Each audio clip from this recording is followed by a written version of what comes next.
अस्सलाम वालेकुम, मैं हूँ रशीद साफ़ी। आप देख रहे हैं प्रोग्राम सातवां दिन। आज हमारे मेहमान है जवाद अहमद। जी हाँ, जवाद अहमद को पूरा पाकिस्तान जानता है और वो ना सिर्फ गुलकारी के शोबे में अपना लोहा मनवा चुके हैं बल्कि समाजी वर्क में और सियासत में भी उनका बहुत बड़ा किरदार और नाम है।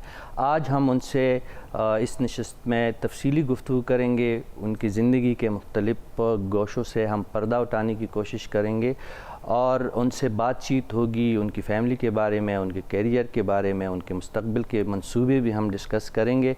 वक्त ज़ाया नहीं करना चाहता, जवाद साहब से हम अपनी गुफ्तगू का आगाज़ करते हैं। जवाद साहब, अस्सलाम वालेकुम।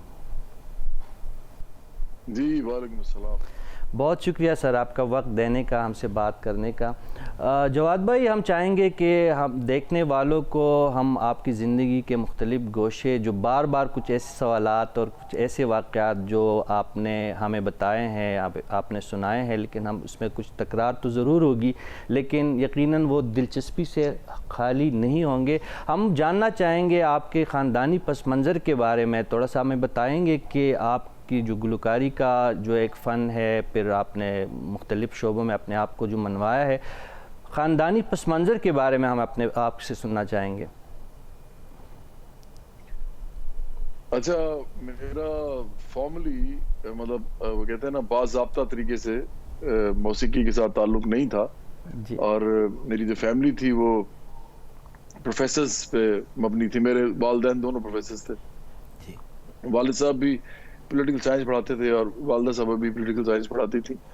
तो मेरा जो है वो एक, आप इस तरह समझेंगे, ये एक बिल्कुल ऑफ द नोट या ऑफ द रूट ये जो आप एक काम करते हैं वो मैंने किया। और वो इसलिए किया क्योंकि मैं मौसीकी मेरे अंदर थी शुरू से, और मुझे एक्चुअली मशहूर होना था किसी न किसी तरीके से, चाहे क्रिकेट खेल के होता, चाहे मौसीकी से होता। मुझे ये था कि मुझे कोई लोग जानेंगे तो मैं कुछ जिंदगी में और भी कर सकूंगा। अज़ाइम बहुत बड़े बड़े थे मेरे। बुनियादी तौर पे मैं सोचने समझने वाला आदमी था और मैं किताबें पढ़ता था और मैं बहुत ज़्यादा चीज़ों को देखता था कि वो किस तरीके से बेहतर हो सकती हैं इर्द गिर्द। तो मौसीकी मुझे लगा कि क्योंकि मुझे आती है, मैं कुछ इंस्ट्रूमेंट्स बजाता था शुरू से, बचपन से, और साथ मैं गाता भी था, तो लोग कहते थे अच्छा गाता है।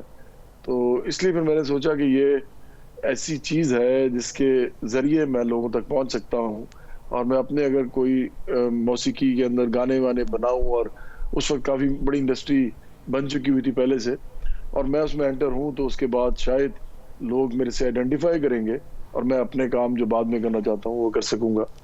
तो इसलिए ख़ानदानी पस मंज़र तो मेरा ये है कि प्रोफेसर्स की औलाद हूँ मैं, और मेरे जो सारे बहन भाई हैं वो सब प्रोफेशनल्स हैं। मैंने मैकेनिकल इंजीनियरिंग की डिग्री की थी यूटी लाहौर से। मेरे से छोटा भाई है फवाद अहमद, वो आर्किटेक्चर में उसने डिग्री की वहीं से, यूटी लाहौर से। और जो मेरे सबसे छोटा भाई है अमाद अहमद, वो डॉक्टर है अल्लामा इकबाल मेडिकल कॉलेज से। तो इस तरह की फैमिली है, लेकिन मैं जो हूँ थोड़ा थोड़ा सा मैंने अलग एक शोबा जो है वो अलग शोबा इख्तियार। जवाद भाई, आपको पुराने जो आपके जानने वाले हैं उन्हें पता है कि मौसीकी से पहले आपका शौक़ क्रिकेट यानी खेल से आपकी वाबस्तगी रही है। इस बारे में थोड़ा सा बताइए, आपने क्रिकेट कितनी खेली है, और हम उस बाद में पूछेंगे कि क्रिकेट को छोड़ के फिर आप मौसीकी में कैसे आए।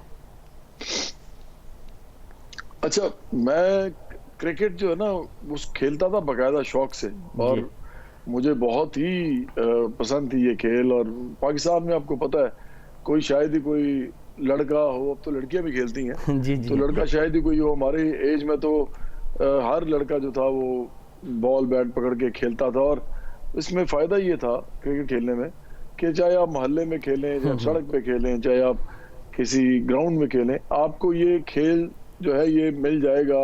ज़रा सी जगह मिल जाए, 22 कदम भी मिल जाए तो लोग खेल लेते हैं। फुटबॉल खेलना, हॉकी खेलना बड़ा मुश्किल है, उसके लिए ग्राउंड चाहिए होती है। तो क्रिकेट इसलिए आपको हर जगह गली मोहल्ले में मिलेगी, और गरीब मुल्क का बाकायदा ये खेल है। तो क्रिकेट जो है वो मेरे इर्द गिर्द भी मौजूद थी। मेरे वालिद साहब भी बहुत अच्छी क्रिकेट खेले हुए थे, टेस्ट क्रिकेटर्स के साथ उन्होंने वक्त गुजारा हुआ था, उन्हीं के साथ। बल्कि आपके वालिद साहब ने बहुत सारे को क्रिकेट खेलनी सिखाई भी है। जी जी, वो गवर्नमेंट कॉलेज में लाहौर में वो क्रिकेट के इंचार्ज भी थे, जी हाँ। और इसीलिए थे क्योंकि वो खुद बड़े अच्छे क्रिकेटर थे। तो मैंने फिर अंडर 19 खेली, पाकिस्तान अंडर 19 जो होती है। एक दफा तो मैं खेला टूर्नामेंट, दूसरी दफा मैं सिलेक्ट हुआ, लेकिन मैं खेला नहीं क्योंकि मेरे एफएससी के एग्जाम्स आ गए थे। अच्छा। जो मेरे आपको पता है कि उस जमाने में जी जी। अगर आपने इंजीनियरिंग करने का ठानी हो और आपने प्री इंजीनियरिंग के अंदर एग्जाम्स देने हो तो फिर आप क्रिकेट खेलना बड़ा मुश्किल हो जाता है आपके लिए। जी। तो उसके बाद फिर मैं पेटर्न्स ट्रॉफी में एक दफा सिलेक्ट हुआ, मैं फिर नहीं खेला। लेकिन फिर मैं विल्स कप खेला, आखिर में विल्स कप मैंने खेला है। उसमें मैंने यूनिवर्सिटी ग्रांट्स कमीशन से जो है वो मैचेस खेले। तो इस तरह क्रिकेट जो है मेरा कैप्टन था मैं अपने क्लब का। आखिर में जिस क्लब को आप ज्वाइन करते हैं, आप यंग एज में ज्वाइन करते हैं, बड़ी बात होती है कि आप उसके एक दफा जाके कैप्टन बन जाओ। मेरा ख्याल है कि मेरी यूनिवर्सिटी का जो कलर है, क्योंकि यूनिवर्सिटी की भी मैं कैप्टनसी मैंने की, यूटी लाहौर की, वो इतना इम्पोर्टेंट नहीं मुझे लगता जितना मुझे अपने क्लब क्रिकेट के अंदर अपने क्लब की जो कैप्टनसी करना है, क्योंकि उसमें मुख्तलिफ लोग जगह जगह से आते हैं और बड़ा टैलेंट होता है। तो उसमें अगर आप उनको लीड करें तो बड़ी अच्छी बात होती है। तो इस तरह फर्स्ट क्लास क्रिकेट खेली है मैंने और मुझे बड़ा अच्छा लगा, बड़ा मजा आया जितनी भी क्रिकेट मैंने खेली। जवाद भाई, पूछना ये है कि आप शुरू से बता रहे हैं ना कि आपकी जो तबीयत थी, जो मिजाज था, उसमें एक बेचैनी और एक कुछ कर गुजरने का जो एक शौक़ और जज्बा था।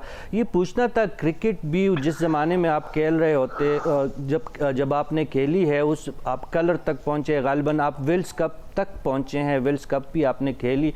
उसके बाद फिर क्या हुआ? आप अच्छा खेल नहीं दिखा सके कि नहीं, आपके ख्यालात और आपकी सोच बदल गई थी? बहुत अपने अच्छा सवाल किया है। एक्चुअली बड़ी मज़ेदार बात वैसे आपने की है, क्योंकि मुझे आम तौर पे जब ये सवाल लोग करते हैं तो मैं जो जवाब देता हूँ आपने पहले ही दे दिया। एक्चुअली देखें, क्रिकेट जो है ना बड़ा मुश्किल खेल है। मैंने होना था मशहूर, खेलना तो चले शौक से था ही। मैंने सोचा कि ये मैंने इंजीनियरिंग भी करनी है, मैं म्यूजिक में भी इतना टाइम देता हूँ। मैं यूनिवर्सिटी का म्यूजिक सोसाइटी का प्रेसिडेंट भी था उस जमाने में, तो और क्रिकेट भी खेल रहा था। तो मैंने सोचा कि क्यों ना इन दोनों में से अब एक का इंतखाब कर लिया जाए, या तो क्रिकेट खेली जाए और या मौसीकी की जाए, क्योंकि जैक ऑफ ऑल ट्रेड्स जो है ना उसका कोई फायदा नहीं होता जी। तो मैंने फिर सोच समझ के क्रिकेट को, बल्कि मैं आपको इंटरेस्टिंग बात बताऊं कि मेरा जो लास्ट मैच था वो विल्स कप का मैच था कराची के खिलाफ। यूनिवर्सिटी ग्रांट्स कमीशन का कराची के खिलाफ मैच था और मैं खेला था लास्ट मैच अपना। तो उसके बाद मैंने सोच लिया था कि अब मैंने क्रिकेट नहीं खेलनी, बल्कि अंपायर थे हमारे, रशीद साहब नाम था उनका जी, तो उन्होंने मुझे कहा कि यार तूने बाल क्यों इतने बढ़ाए हुए हैं? तो मैंने कहा जी मैं मैच ही अपना लास्ट खेल रहा हूँ, बाल मुझे शुरू से पसंद है। मैं अच्छा, डिसाइड करके आए थे कि आज लास्ट मैच खेलनी है। हाँ, क्योंकि ना होता तो यही है ना कि आप जब क्रिकेट के मैदान में जाते हैं तो अभी खास हद तक बाल तो आपके ठीक होते हैं लंबे, लेकिन थोड़े से ज्यादा हो ना जो एक मौसीकी के अंदर चल जाते हैं। मुझे वैसे बड़े पसंद थे। मुझे लगता है कि अंबिया अलैहिस्सलाम की सुन्नत भी है, वलियों के भी थे, बड़े बड़े जंगजू थे, उनके भी लंबे बाल थे, तो मुझे अच्छे लगते थे। तो मैंने उस दिन नहीं कटाए। उन्होंने मुझे पूछा कि यार ये तुमने बाल इतने लंबे क्यों रखे हुए हैं? ये तो, और मैंने कहा जनाब मेरा लास्ट मैच है, इसके बाद मैं क्रिकेट नहीं खेलूंगा। तो मुझे अच्छी तरह ये बात याद है। तो फिर मैंने अपना उस जमाने में अपना एल्बम बनाना शुरू किया और मैंने बहुत पर्पसली और बहुत ही पर्पसफुली बल्कि जिसको कहते हैं, और मैंने बहुत ही शौक के साथ और बड़े मेहनत के साथ अपना एल्बम बनाया। तो उस वक्त मेरा फिर डिसाइड मैंने कर लिया कि मैंने मौसीकी ही करनी है, इसमें ज्यादा तो चांस है। वो पहला एल्बम वो कौन सा था और वो जुपिटर का जो जमाना था उसके बाद शुरू होता है कि नहीं, आपने क्रिकेट छोड़ने के साथ ही उस बैंड को ज्वाइन किया था? उसके बाद शुरू होता है, क्योंकि जुपिटर जो था ना वो तो मेरा, आप समझें कि जब मैं यूनिवर्सिटी में पढ़ता था, ये उस वक्त का जमाना आप बात कर रहे हैं उसकी। अच्छा, जी। जुपिटर्स में मैं जब था तो मैंने तकरीबन मेरा ख्याल है 1000 से ऊपर शोज हमने किए थे उस जमाने में। मेरा वो तकरीबन 5.5 साल मैंने उसमें गुजारे थे, और हम साल में मतलब आप भी समझेंगे 200 से 250 के करीब शोज करते थे। मुझे पता है लोग ये सुन के हैरान हो जाएंगे, लेकिन उस जमाने में हमें याद है कि क्योंकि पॉकेट मनी होती थी हमारे लिए और थोड़े से पैसे मिलते थे, इकट्ठे आपस में हम डिवाइड करते थे जो जमीन लोग होते थे। और सारे प्लेयर्स थे। कोई ये डिवाइड करने, जवाद सिंगल ज्यादा भाई नहीं लेता। सॉरी आपको काट रहा हूँ, ये डिवाइड करने वाली जो बात आपने की, लोग तो अमूमन जो लीड सिंगर होता है या बैंड का जो लीड होता है, यूजुअली सारी चीज़ें आजकल हमारे इर्द गिर्द जो बैंड कर रहे हैं या जो मौसीकी कर रहे हैं, सिर्फ एक ही बंदे के पास पैसे जा रहे हैं। ये उस ज़माने तालिब इल्मी में तो और भी पैसे की तलब ज़्यादा होती है, ज़रूरत भी ज़्यादा होती है। ये थोड़ा सा हमें बताइएगा कि आप जो डिवाइड करते होते तो ज़ाहिर है आप लीड कर रहे हैं तो आपके जेब में तो ज़्यादा जान आता ना उस ज़माने में। मैं तो समझता हूँ वो ज़माना बड़ा अच्छा था। उस ज़माने में सोलो आर्टिस्ट ज़्यादा होते ही नहीं थे, कम थे।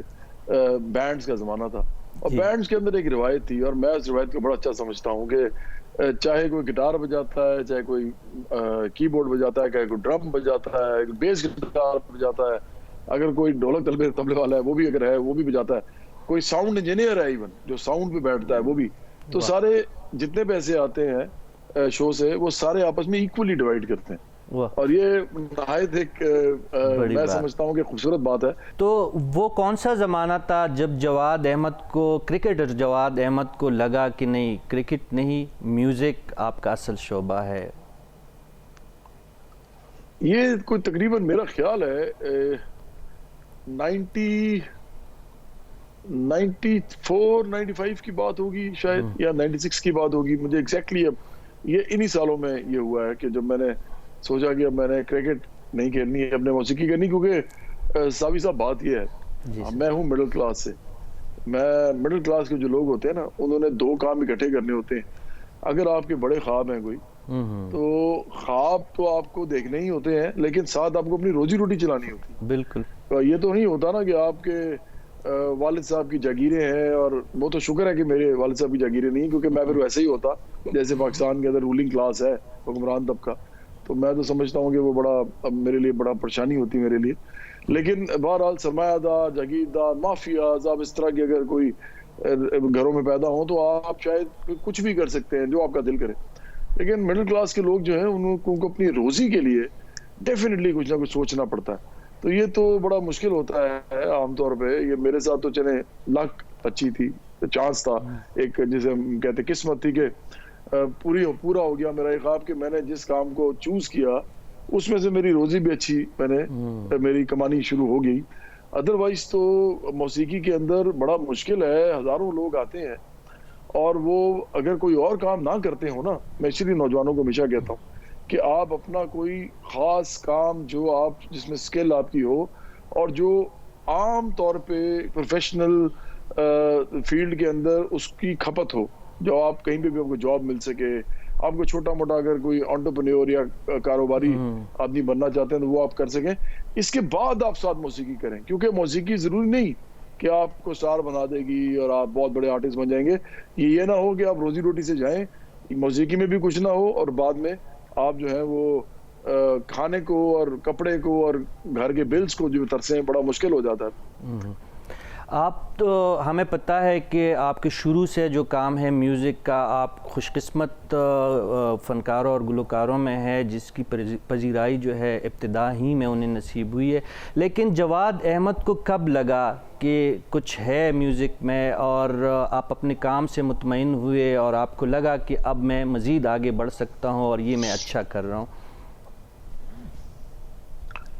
अच्छा, मैं जो एक आइडियलिस्ट था बेसिकली शुरू से, और मेरे पॉलिटिकल आइडियाज भी जो थे ना वो बहुत ही एगैलिटेरियन थे, मतलब जो इंसान दोस्त होते हैं और बराबरी की मैं बात करता था शुरू से।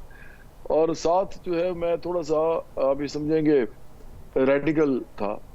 मैं काफ़ी आगे जाके सोचता था चीज़ों के बारे में।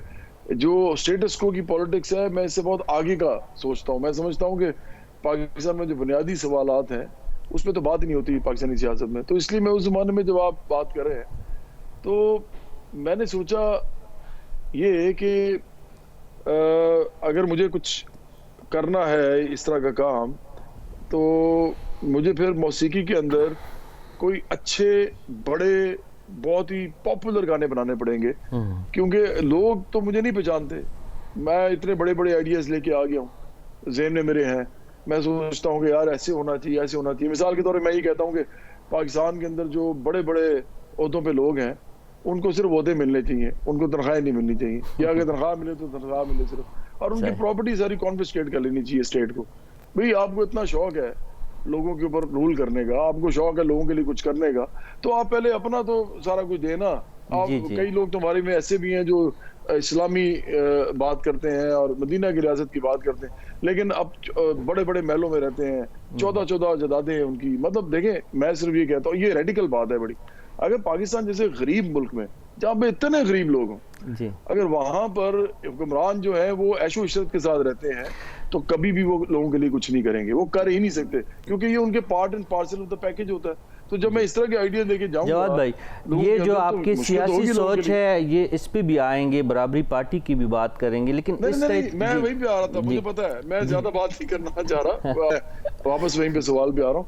मैंने कहा ये जो मेरे आइडियाज हैं, अगर मेरे गाने बड़े कोई कमर्शियली हिट हुए ना, तो फिर लोग मेरे साथ आइडेंटिफाई करेंगे। तो जब पहला गाना मुझे अच्छी तरह याद है मैंने बनाया, तो अल्लाह मेरे दिल के अंदर था, और अल्लाह मेरे दिल के अंदर में मैंने गरीब अमीर की ही बात की। मैंने सोचा ट्रैक अच्छा है, गाया मैंने बड़ा अच्छा है, कॉम्पोजिशन भी बड़ी अच्छी है, और साथ मैंने वीडियो भी इसका बड़ा मजेदार सा बना दिया, बहुत ही आला शानदार वीडियो। लग रहा है कि हाँ जी, कि एक आदमी जो है वो मिडिल क्लास का आदमी है, और वो आखिरकार गरीबों की हालत देख के वो कहता है यार छोड़ो यार, क्या जिंदगी में करना है, इनके लिए कुछ करते हैं। तो वो छोड़ के सब कुछ जो है, गाड़ी की चाबियां फेंकता है अपने, वो एक अलामती चीज थी, वो अपने क्रेडिट कार्ड छोड़ता है और आ जाता है और ये काम करना शुरू कर देता है, लोगों को कहता है, यानी दुनिया को लात मार के एक दूसरे राह पे चल निकलता है। जी, तो ये जो वीडियो मैंने जब किया, तो मुझे पता ही लगा कि अरे पाकिस्तान में तो ये चीजें जो हैं, ये बस एक खास हद तक हिट होती हैं। इससे बड़ी हिट होने के लिए तो फिर कोई लव सॉन्ग लोग चाहते हैं, कोई लोग जो है वो कमर्शियल, कोई भंगड़ा चाहते हैं, कोई इस तरह की चीजें। जवाद भाई, इस सॉन्ग को, इस गीत को कंपोज और अरेंज आपने खुद किया था कि किसी से करवाया था? अच्छा, ये नहायत एक और दिलचस्प बात है, इसको लिखा मैंने खुद था। अच्छा। और इसकी जो कॉम्पोजिशन थी ना, वो हमारे बैंड के अंदर की गई थी। अच्छा, जुपिटर। ये इसमें बेसिकली काशिफ हमारे एक गिटारिस्ट होते थे, उन्होंने इसकी कॉम्पोजिशन की थी, तो हमने बैंड के लिए गाना बनाया था। जब मैंने बैंड छोड़ा, तो फिर वो हमारे डिफरेंसेस हुए आपस में, तो फिर उन्होंने भी अपना एक वीडियो बना दिया, मैंने भी बना दिया।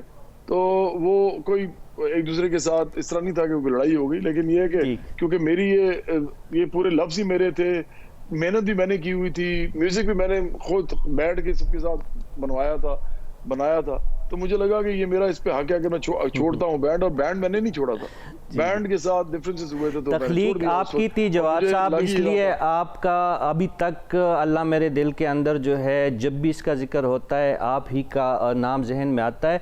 तो हमारे नाज़रीन के लिए थोड़ा सा आप अगर गुनगुना ले तो यादें ताज़ा हो जाएंगी।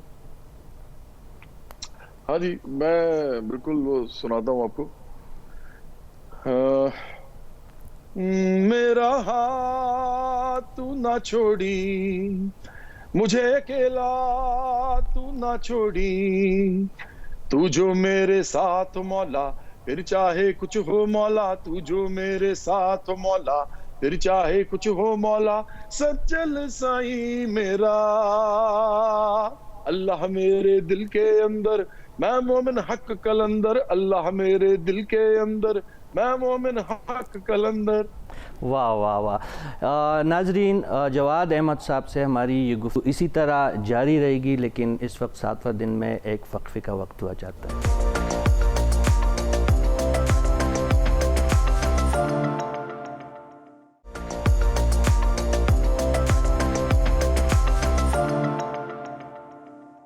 Welcome back. हमारे साथ मौजूद है जवाद अहमद साहब। जी जवाद भाई, हम बात कर रहे थे आपके इब्तिदाई कैरियर की, जब आपने जिस एक शाहकार का जो शाहकार गीत था आपका, उसकी आपने एक नज़ारा भी हमें करवाया। उसके बाद फिर ये सफ़र आपको किस तरह लगा और इसको आगे बढ़ाने में, ठीक है एक सुपर हिट चीज़ आपने दे दी, और आपको ये लगा कि आप कर सकते हैं सारी चीज़ें, लेकिन फिर ये तसलसल, क्योंकि आज तक जो है, अब जो रिसेंटली आपने जो तख्लीक किया उस पर भी आएंगे, जो बहुत ही एक इनकलाबी किस्म का एक जो आपने सॉन्ग लिखा है उस पर और जो पेश किया है, लेकिन उसके बाद ये मुसलसल जो एक तख्लीकी सफ़र और बहुत अच्छा तख्लीकी सफ़र, वो उसकी जो आपके पास जो कुंजी थी, जो आपके पास कामयाबी के जो एक तरीक़ाकार था, वो क्या था? हम वो सुनना चाहते हैं आपसे। अच्छा, मेरा ख्याल है कि ख्यालात ही थे मेरे, क्योंकि मैं लिरिकल कंटेंट के ऊपर चलता हूँ। मतलब जो मैं लिखता हूँ, मैं समझता हूँ वो सबसे ज़्यादा इम्पोर्टेंट है। एक्चुअली आर्ट फॉर्म जो है, जितनी भी इस तरह की आर्ट फॉर्म्स हैं, परफॉर्मिंग आर्ट्स इनको हम कहते हैं, उसके अंदर बात की बहुत ज़्यादा अहमियत है।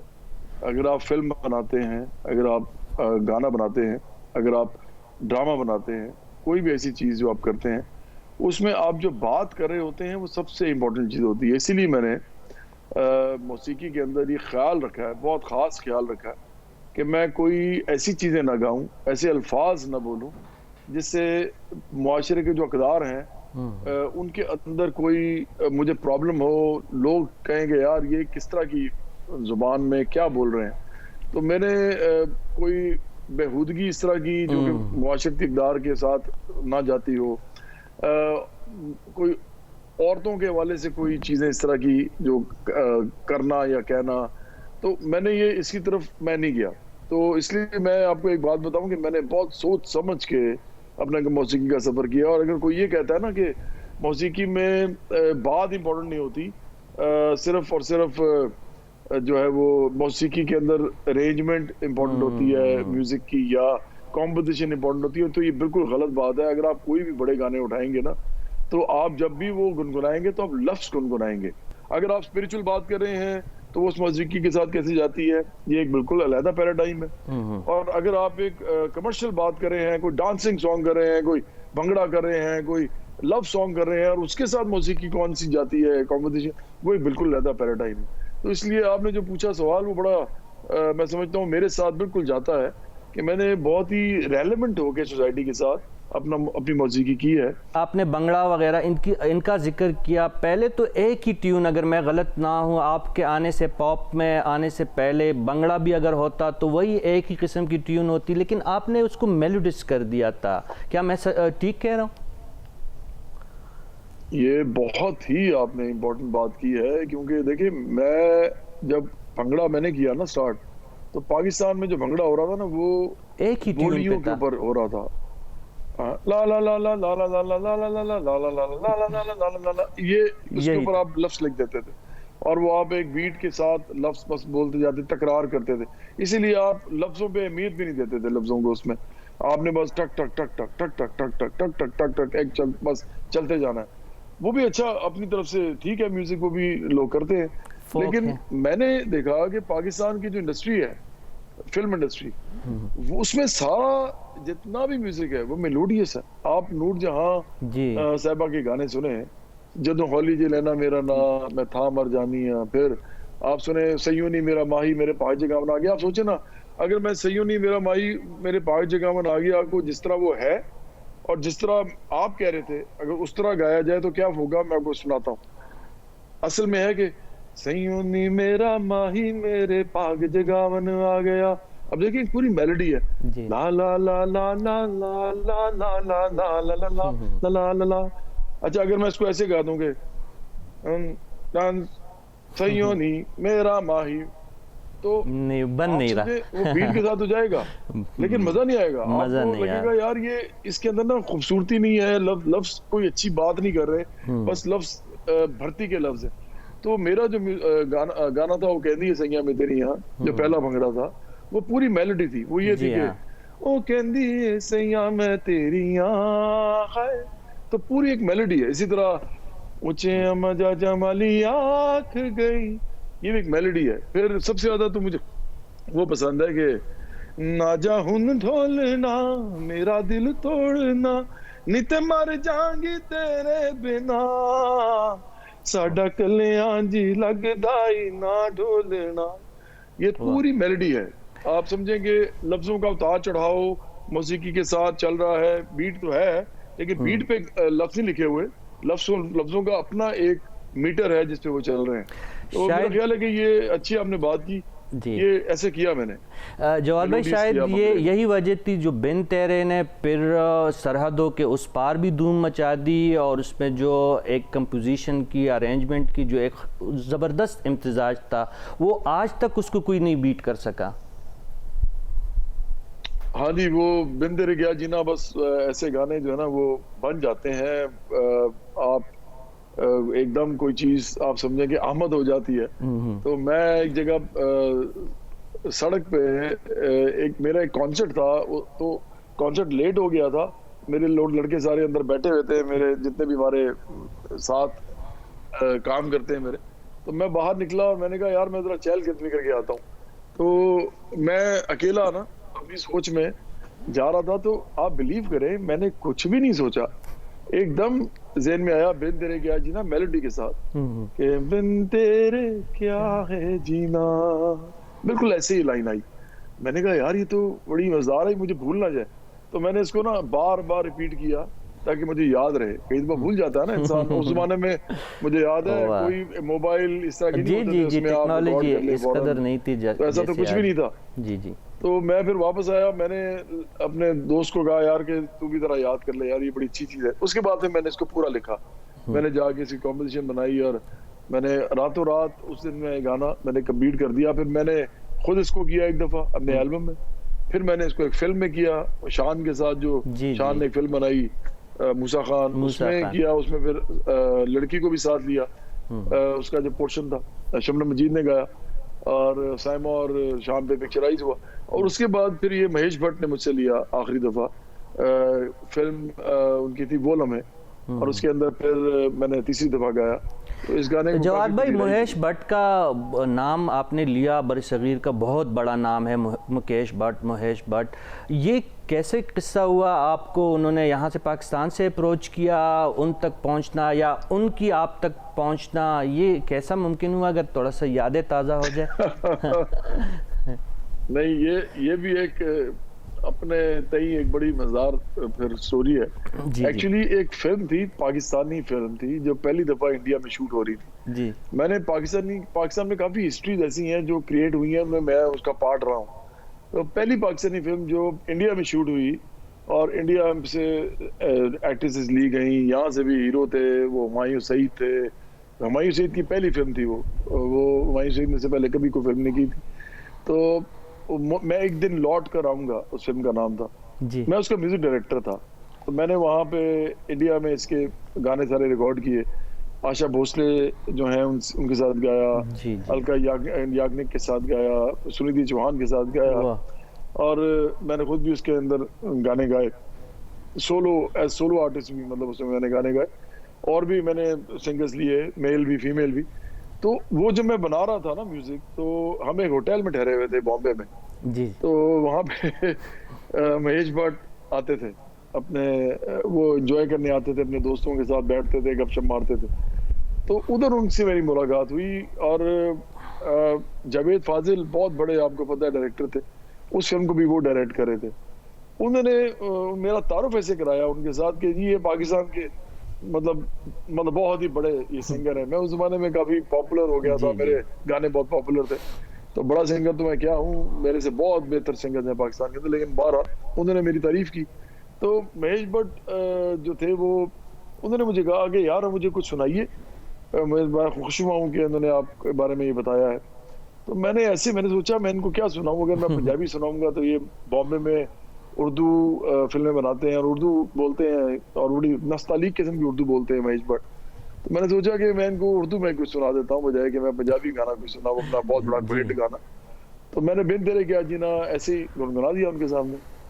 वो उसी वक्त मुझे कहते हैं मुझे ये गाना चाहिए यार।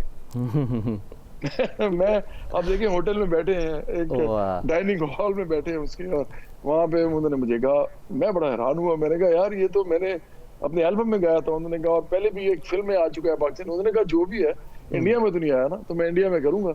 मैंने कहा चलें, अगर आप कहते हैं तो आप कर लीजिए। तो उन्होंने कहा आप कल कहाँ पे होंगे? मैंने कहा जी कल मैं उस दिन मैंने आशा भोसले जो है उनको शूट करना था, रिकॉर्ड करना था।